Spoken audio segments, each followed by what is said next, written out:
क्या होगा अगर आप एक अनजान व्यक्ति की मदद करने निकले और वो आपको मौत के अंधेरे में खींच ले जाए? नेहा, एक शातिर साइबर क्रिमिनल जो दूसरों की जिंदगी से खिलवाड़ करके पैसे कमाती थी, लेकिन आज उसके साथ कुछ ऐसा होने वाला था जिसे वह कभी नहीं भूल पाएगी। अगर वह जिंदा बची। रात का सन्नाटा, ठंडी हवा की सरसराहट और नेहा की गाड़ी उस सुनसान सड़क पर दौड़ रही थी। सब कुछ सामान्य लग रहा था जब अचानक एक औरत बीच सड़क पर गिर पड़ी। नेहा ने झटके से ब्रेक मारे। गाड़ी रुकते ही नेहा घबराई हुई बाहर निकली। सामने एक खून से लथपथ औरत पड़ी थी। उसकी आंखों में खौफ और दर्द था। कांपते हुए उसने नेहा से कहा, कोई मुझे मारना चाहता है, मुझे बचाओ। नेहा उसे देखती रह गई।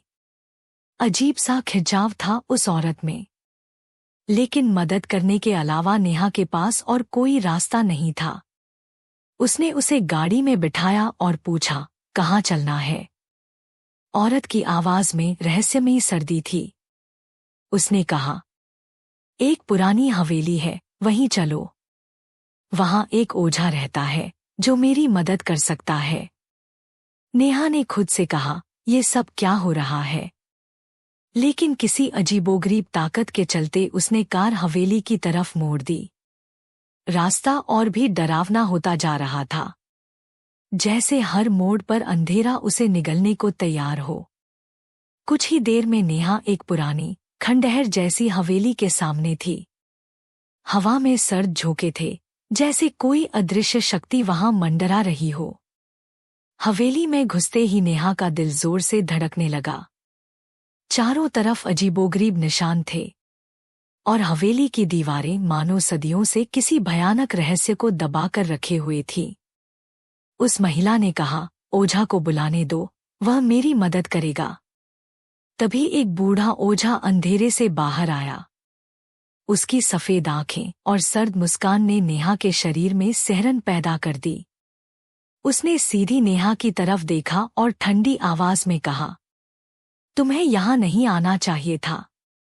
नेहा का दिल अब जोरों से धड़क रहा था।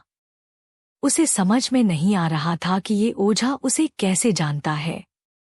उसकी आवाज ठंडी थी, लेकिन उससे भी ठंडी थी वह महिला, जो अब धीरे धीरे बदलने लगी थी। उसकी त्वचा सड़ने लगी, उसके हाथों की हड्डियां बाहर निकलने लगीं और उसकी आंखें खून की तरह लाल हो गईं। नेहा के सामने खड़ी वह महिला अब एक आत्मा बन चुकी थी।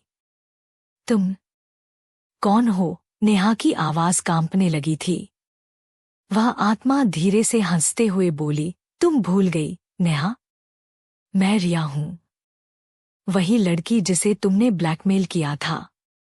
तुमने मेरी जिंदगी बर्बाद कर दी थी और मैं मर गई, लेकिन मेरी आत्मा अब तुम्हारी मौत का इंतजार कर रही है। नेहा के पैरों तले जमीन खिसक गई।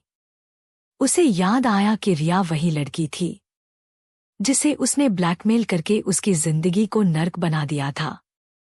रिया ने अपनी जान दे दी थी और अब उसकी आत्मा बदला लेने के लिए वापस आई थी।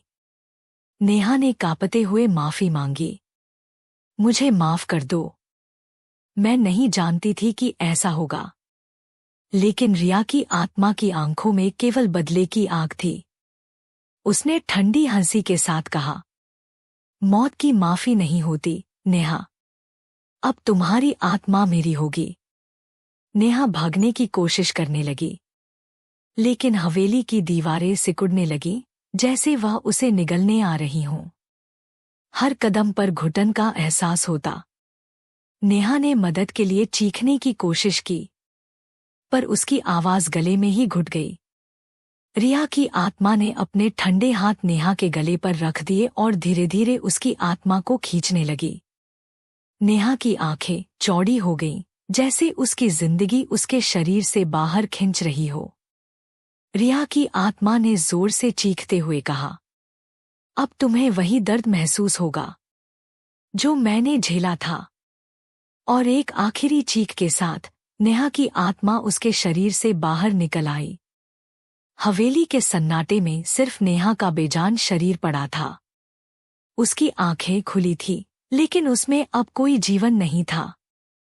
रिया की आत्मा ने अपनी बदले की आग को शांत किया और हवा में गायब हो गई।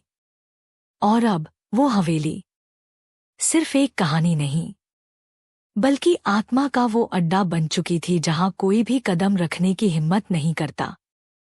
क्या आप करेंगे? अगर आपको ये कहानी पसंद आई हो और आप ऐसी ही और डरावनी कहानियों का अनुभव करना चाहते हैं, तो हमारे चैनल को सब्सक्राइब जरूर करें। साथ ही बेल आइकन दबाना न भूलें, ताकि आपको हर नई कहानी की नोटिफिकेशन सबसे पहले मिल सके।